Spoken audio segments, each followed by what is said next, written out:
Morning students, today we will discuss about hospital and clinical pharmacy. हमने previous lecture में 12 question कर लिए थे. होपफुली आप लोगों ने प्रॉपरली रीड कर लिए होंगे और याद कर लिए होंगे. और नेक्स्ट वन हम 13 क्वेश्चन पे आएंगे अभी. ब्रोंकोटाइटिस. हाँ जी. अब ब्रोंकियोस्टैटिस का मतलब क्या है? जो मतलब अपनी परमानेंटली जो लंग्स की जो ब्रोंकियल ट्यूब्स होती हैं, जो विंड पाइप होती है, वो परमानेंटली डैमेज होती है और वो वाइडर एंड थिकनेट मतलब वो चौड़ी और मोटी हो जाती है, जिससे वो एयर पैसेज अलाउ का बैक्टीरिया को बिल्डअप कर देती है, जिससे हमारे के इन्फेक्शन के कारण वो परमानेंटली डैमेज हो जाती है. तो उसको बीमारी को हम बोलते हैं ब्रोंकियोस्टैटिस. अब इसको डिफाइन करते हैं. Bronchiolitis is condition where the bronchial tubes of your lungs are permanently damaged or widened or thickened. These damaged air passes allow bacteria and mucus to build up and pool in your lungs.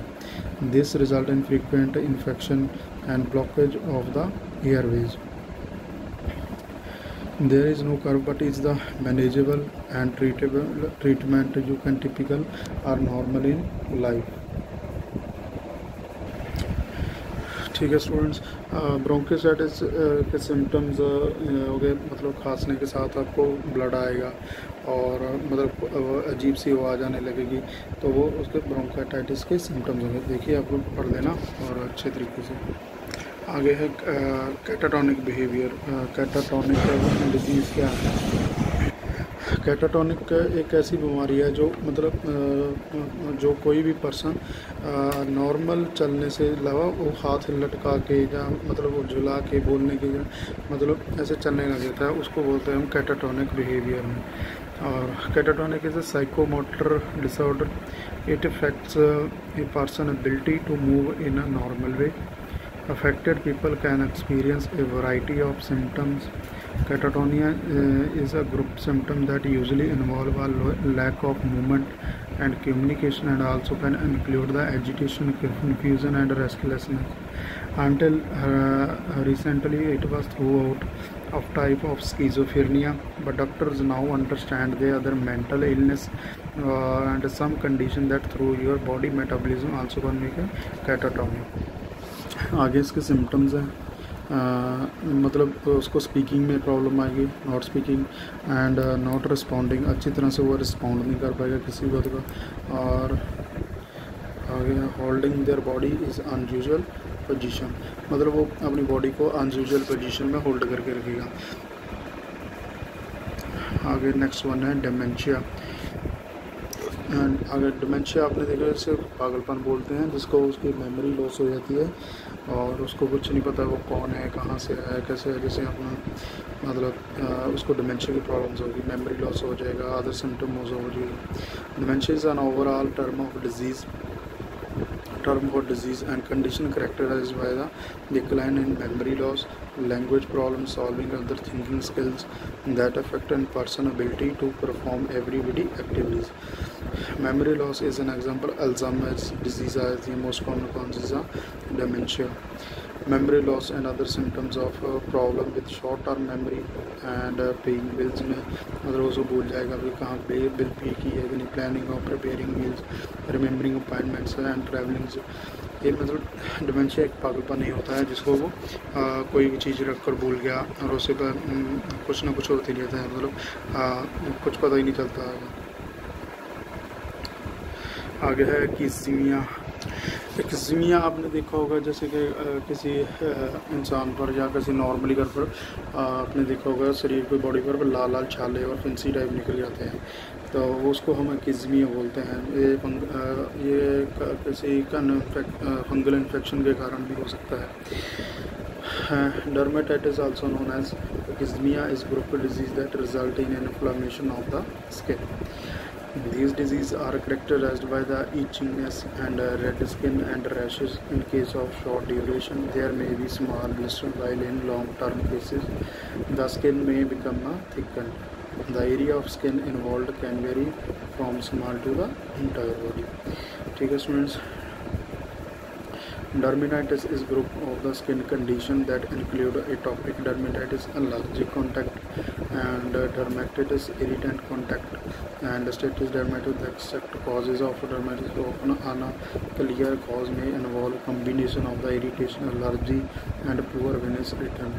The type of dermatitis is generally determined by the person, history, and location of the rash. For example, irritant dermatitis occur in the hands of people who frequently get the wet allergic contact अब आ जाते हैं तो उसको गिजनियाँ हो जाती हैं। आगे फ्लैटूनेस में होता है जब मतलब पेट में गैस भर जाना, आपको पता है नॉर्मली उसको हम फ्लैटूनेस और हिंदी में बादना कहते हैं इसको। Flatulence is a build-up of gas in the digestive system that can lead to abnormal discomfort. Most people experience a flatulence. Excessive flatulence can causes of discomfort and distress, and it's often occur as the result of eating certain foods, but it can be sign up of more serious condition. मतलब अपने कुछ खाने पीने से ज़्यादा heavy खाने से या कुछ ज़्यादा मतलब तला फला खाने से हमसे कोई गैस हो जाती है तो उसको फ्लैटुलेंस की प्रॉब्लम आने जाती है। ठीक है स्टूडेंट्स, ये नॉर्मली है, आप इसको रीड कर लेना। आगे है ग्लूकोमा। देखिए स्टूडेंट्स, ग्लूकोमा क्या है, एक यहाँ पे आपके अंदर एक्वस चैम्बर और वेट्रस चैम्बर में एक फ्लूइड भरा होता है, और फ्लूइड पानी भरा हो, पानी का कई गुना बढ़ जाता है, जो पिछले रेटिना पर प्रेशर बढ़ जाता है। प्रेशर बढ़ रहा है ना, और आँख बारी होने के कारण जो प्रेशर बढ़ जाता है तो वो उसका आँख बारी होना और मतलब आँख पानी बन जाना, उसको हम ग्लूकोमा कहते हैं। Glaucoma is a condition that damages your eyes is optic nerve. It gets worse over time. It's often likened to build up pressure inside your eye. The increased pressure in your eye, called the intraocular pressure, can damage your optic nerve, which sends images to your brain. The damaging glaucoma can cause a permanent vision loss or even total blindness within a few years.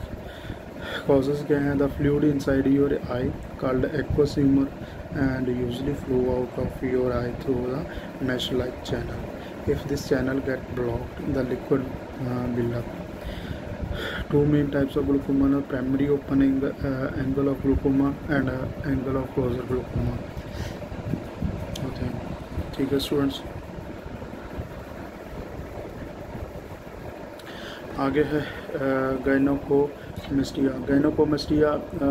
एक condition that make a breast tissue swell in boys and men. मतलब it can happen when balance of hormone in your body is thrown off. Although the breast don't develop in the men way they do in women. All boys are born with a small amount of breast tissue. Boys' bodies mostly make a hormone called testosterone, which guide their sexual growth during puberty. But males also make some estrogen, the hormone stress and sexual growth in girls. ये मतलब gynaecomastia क्या होता है, मतलब आपने देखा होगा कि यूजुअली कई बॉयज़ एंड मैन में जो छाती है वो फीमेल की तरह बढ़ने लगती है। वो उसका कारण होता है जैसे कई समय एस्ट्रोजेंस काम करने लग जाता है मेल्स में, तो वो उसका जो ब्रेस्ट है वो फीमेल की तरह बाहर आने लगती है। तो बस मतलब मिल्क प्रोडक्शन नहीं होगा जैसे कि फीमेल होगा, बस वह रह जाएगी, उसको बोलते हैं गायनोकोमेस्टिया। और मेल्स में ज़्यादातर टेस्टोस्टेरोन होते हैं, टेस्टोस्टेरोन हार्मोन्स। आगे है मेगोस्डियमिया। आगे है मिक्सोडीमा। मिक्सोडीमा इस term is used to synonymously with severe of hypothyroidism. Understood students, जैसे कि हम किसी भी तरह का जो थायराइड का लेवल है जो बॉडी में बढ़ जाता है तो जो बीमारी होती है उसके हम बोलते हैं मिक्सोडीमा। ठीक है, however term also describe a dermatological change that can occur hypothyroidism and paradoxical cases of hypothyroidism. In the latter sense of myxedema refer to the deposition of mucopolysaccharides in the dermis, which result in swelling of the bacteria, or one manifestation or myxedema occurring in the lower limb of the pretibial myxedema and hallmark of Graves' disease, autoimmune hypothyroidism. मतलब जो अपने body में thyroid की जो level बढ़ जाता है, जो बीमारी है, उसको हम एक्सोडेमिया बोलते हैं। आगे है पेरिटोनाइटिस। आप देख रहे हैं जो अपनी जो डोडेनियम जोजेनियम के अंदर जो येलो कलर का फ्लूइड दिख रहा है ना आपको, ये येलो कलर का फ्लूइड दिख रहा है अंदर, वो मतलब बढ़ जाता है। मैं अभी ग्रीन का कर दिया था। मतलब जो अंदर हमारी बॉडी में इन्फेक्शन बढ़ जाती है तो हम उससे बोलते हैं peritonitis. Peritonitis inflammation of peritoneum thin layer of the tissue covering inside your abdomen and most of its organ. The inflammation is usually the result of the fungal or bacterial infection. This can be caused by the abdominal injury or underlying medical condition or treatment device such as dialysis, catheter or feeding tube. Peritonitis is the serious condition that need immediate medical attention. For most, intravenous antibiotics are needed to treat the infection. Surgery is sometimes necessary to remove the infected areas. Okay, students, and this is a peritonitis inflammation of diagram. देख लो ऊपर। आगे B section है, give the normal value of significance of the following. जैसे blood sugar है, RBC count है, prothrombin time है, haemoglobin है, WBC count है, प्लेटलेट काउंट है, नॉर्मल पल्स रेट है, निडल्स क्लोटिंग टाइम है, ब्लड प्रेशर है, सीरम, ये सारा टीएलसी डीएलसी इसको हम करेंगे। ये थोड़ा थोड़ा आ जाता है 2 नंबर में। ब्लड शुगर में जो एज 20 प्लस है, फास्टिंग लेस देन 100 होगा, और बिफोर मील खाना खाने के बाद 70 से 130 होगा खाना खाने से पहले, और आफ्टर मील खाना खाने के बाद 180 होगा 1-2 घंटे बाद। Before exercise if taking insulin at least 100 होगा। बेड टाइम 100 to 140 होगा, और नॉर्मली से 100 और 120 के आसपास होता है। ठीक है, आगे है red blood sales. Red blood sales का जो काउंट है on the number of red blood sales, normal values adult 4.6 and 5.9 million, in females 4.2 and 5.5 millions, 5.4।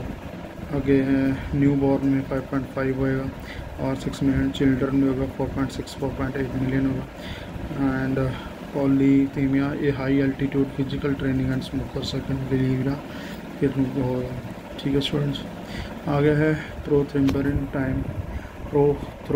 Time. This is a test the measure the clotting time of plasma the liquid portion of the blood. आपने देखा होगा thrombin prothrombin से जो मिलकर जो बनता है उसको हम प्रोथ्रोम्बिन बोलते हैं। उसका ये दिया गया, उसकी नॉर्मल वैल्यू क्या है, आपको बस ये जस्ट इतना ही याद करना है नॉर्मल वैल्यूज़ क्या होती हैं। उसकी ये नॉर्मल रेंज होती है 11 to 13.5 सेकेंड्स होती है। For a person on full anti coagulant therapy they should be 2 to 3 times of laboratory control. ठीक है सर, आगे haemoglobin HP, blood concentration of haemoglobin में क्या होगा। अडल्ट मेल में 13.5 होगा to 17.5, 13.5 ग्राम से 17.5 ग्राम से होगा। अडल्ट फीमेल में 11.5 to 15.5 आएगा। चिल्ड 1 ईयर पबर्टी के साथ 11.13.5 होगा। बेबी का 9.5 to 12.5 होगा, जो 3 मंथ्स पे हो गई। न्यू बॉर्न में 15 ग्राम होएगा तो 21 ग्राम से लेकर। This is the normal value of HB। इसको आप प्रॉपर्ली रीड कर लेना। वैसे भी आपको करेंगे तो नॉर्मल लाइफ में नॉर्मल जो आपका फार्मासिस्ट बनेंगे तो उसमें ये बड़ा काम आएगा। आगे है WBC count and platelet count. Red blood cells बोलते हैं जिनको RBC, उनके number of red blood 4.6 million cells होते हैं, और वुमेन में 4.4 से 5 मिलियन सेल्स होते हैं। हेमोक्रेट HCT% of your blood sample that pass your red blood sales 39 to 50% होंगे। और जो वुमेन है मैन में इतना था और वुमेन में था 3.5 to 4.7% होएगा। हीमोग्लोबिन में amount of the protein that carries oxygen और ऑक्सीजन क्या होगा हीमोग्लोबिन के साथ 14 to 18 ग्राम मेन में, और वुमेन में होगा 12 to 16 ग्राम। आगे पल्स रेट है इन अडल्ट्स। पल्स रेट अडल्ट्स में बिफोर बर्थ होएगा 140 to 150 in normal pulse rate जिसको हम बोलते हैं। एट बर्थ क्या रहेगा 19 to 160। First year of life 115 to 130। Childhood year में 80 to 115। अडल्ट में 60 to 80 रहेगा। या प्रॉपरली इसको चाहे स्क्रीनशॉट ले लेना आप इसको, या नोटिस की तरह नोट्स की तरह अपने पास रख लेना अच्छे से होगा। यह क्लोटिंग टाइम, जो मतलब क्लोट होने में कितना टाइम लगता है हम उसको क्लोटिंग टाइम में लिखते हैं। The time required for blood to form a clot. The normal coagulation time in glass tube is two 5 to 15 minutes. 5 से 15 मिनट लगते हैं। द होल blood clotting time is the rough measure of all increasing clotting factor in the absence of tissue factor. It is used in diagnosis of hemophilia. It's a chef application as monitoring anticoagulant therapy. ठीक है students, hopefully we are understand this topic.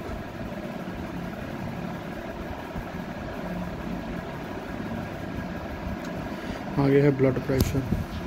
Blood pressure का एक systolic होता है और एक diastolic होता है। सिस्टोलिक में आपको जो नॉर्मल रेंज है अंडर 120 होएगा और अंडर 80 रहेगा। मतलब आप आसान भाषा में याद रखें, जो नॉर्मल रेंज है ब्लड प्रेशर की जो वो 80 डायस्टोलिक और 120 सिस्टोलिक, अपर लोअर बोलते हैं जिसको। प्री हाइपरटेंशन में क्या होगा 120 to 139, और डायस्टोलिक रहेगा 80 to 89 रहेगा। हाइपरटेंशन स्टेज 1 में अगर आप कोई ना कोई गोली ले रहे हो तो उसमें 140 to 159, और डायस्टोलिक 90 to 99। और हाइपरटेंशन, अगर वो हाइपरटेंशन का मरीज़ है तो वो उसका भाव 160 रहेगा और डायस्टोलिक 100 रहेगा।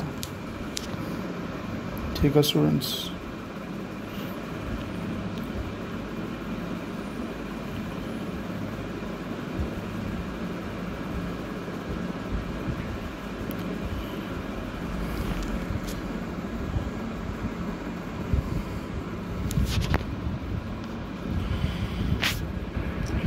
आगे है हेमेटोक्रेट PCV।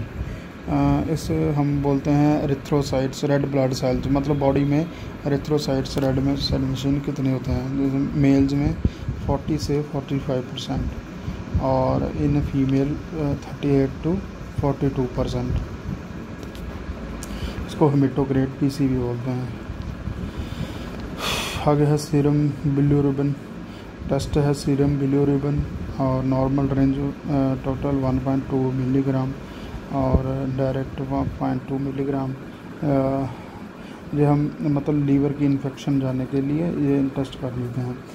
Liver enzyme ALT AST ALP, इसके जो लिखा हुआ है एलालाइन अमाइनो ट्रांसफेरेंस AST बोला अस्पार्टेरेट अमाइनो ट्रांसफेरेज और अल्कालाइन फॉस्फेट बोलते हैं इसको।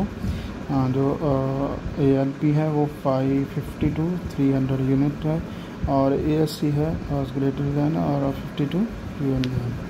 ठीक है स्टूडेंट्स। आगे है ESR एरिथ्रोसाइट सेडिमेंटेशन रेट, जिसको हम फुल फॉर्म में बोलते हैं erythrocyte sedimentation rate. Age and gender लिखा हुआ है इधर। न्यूबॉर्न का नॉर्मल ESR होगा 0.2 mm और 6 मंथ का पबर्टी होगा 5 to 13 mm और मेन 50 के अंडर होएगा तो वो 15 mm। वुमेन लेस देन 50 होएगी तो 20 mm और लेस। अगर मेन 50 प्लस होएगा तो 20 mm और उससे कम भी हो सकता है। और women greater than 50 year old तो प्लस कोई होएगी वुमेन तो उसका 30 mm और बस उससे थोड़ा सा कम भी हो सकता है। This is the normal ESR erythrocyte sedimentation rate values. आगे है DLC and TLC, normal count of white blood cells बोलते हैं जिनको अपन। जो टोटल वाइट ब्लड सेल्स होते हैं वो 4000 to 11,000 mm of blood. Differential WBC count. आगे है leukocyte of neutrophils 50 to 70% absolute value of 3000 to 6000। Lymphocyte का होगा 20 to 30% absolute value 1500 to 2700। Eosinophils होंगे 2 to 4% और 150 to 450। और मोनोसाइट्स होंगे 2 to 6%, 200 to 600।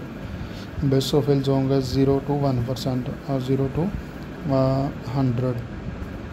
This are DLC और TLC, जिसको आप बोलते हैं कई बार इन्फेक्शन होगी, जिससे कई पेशेंट्स को इन्फेक्शन होने का TLC इन्फेक्शन बढ़ जाती है और इन्फेक्शन बढ़ने के कारण उनको कफिंग होने लगती है और रात को सोने नाइट टाइम उनको कफ होती है सोते समय।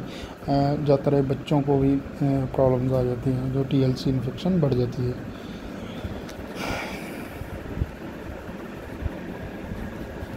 आगे है translate this terms into SOS BD OD। English में हम ट्रांसफर करेंगे इनको। SOS क्या होता है, BD क्या होता है, OD क्या होता है, TD क्या होता है, क्वाडी क्या होता है, और HS क्या होता है, ओमनी होरा क्या होता है, होरस मनी होता है, डोलर अर्जेंटा होता है। तो हम उसको स्टडी करेंगे। SOS means that those medicines are to be taken as when required. अगर आपको ज़रूरत हो तो आप लेंगे। मतलब आपको मान लीजिए डॉक्टर ने आपको फीवर का या इन्फेक्शन की मेडिसिन दे दी, उसमें आपको स्पेक्जिंग दे दिया और नाल एंटी कोल्ड लगा दिया और एक पैरासीटामोल दे दी, वहाँ पे लिख दिएगा SOS। मतलब आपको जब बुखार हो तभी ही लेना है पैरासीटामोल, तो हम उसको बोल लेंगे SOS।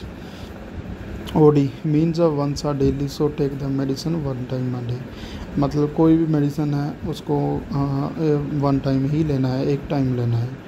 BD मतलब मीन्स बाय डेली 2 मेडिसिन सुबह शाम लेनी है, उसको हम BD बोलते हैं। Thrice a day.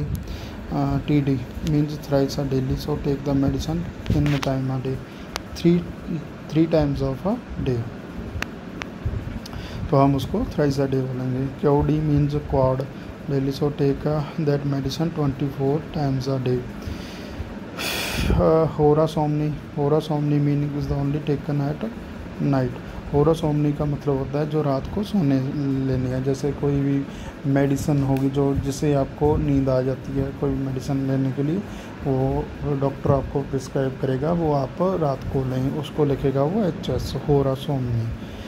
डोलरा अर्जेंट का मतलब है जैसे कि इन अर्जेंट पेन, जैसे कोई सिक्लोपैरा दी थी, ठीक है, या इब्रूफन पैरा दे दी, वो कोई भी पेन किलर है वो उस पर डोलरा अर्जेंट लिख देगा, तो वो हमको उसको एज ए जब आपको पेन है तभी लेनी है। पोस्ट CBOs आफ्टर मील, खाना खाने के बाद लेनी है। कोई भी मतलब जो पोस्ट CBOs है उसको मेडिसिन जो देगा डॉक्टर, आपको उसको खाना खाने के बाद लेना है। ठीक है स्टूडेंट्स, आप इसको प्रॉपरली रीड कर लेना। आप अगर फार्मासिस्ट बने जाना है इन फ्यूचर, और आप इनको आपके लाइफ में और आपके जो वर्किंग में पूरी प्रॉपरली आपको हेल्पफुल होगा। ठीक है स्टूडेंट्स, आज इतना ही हम इतने यहाँ तक करेंगे और आगे नेक्स्ट वाले चैप्टर में ट्रांसफर करेंगे इसको जो रह गया है। ठीक है, आप इनको जो वैल्यूज़ मैंने आपको पढ़ाई हैं इनको प्लीज़ रीड कर लेना और प्रॉपरली याद कर लेना। Okay bye, thank you.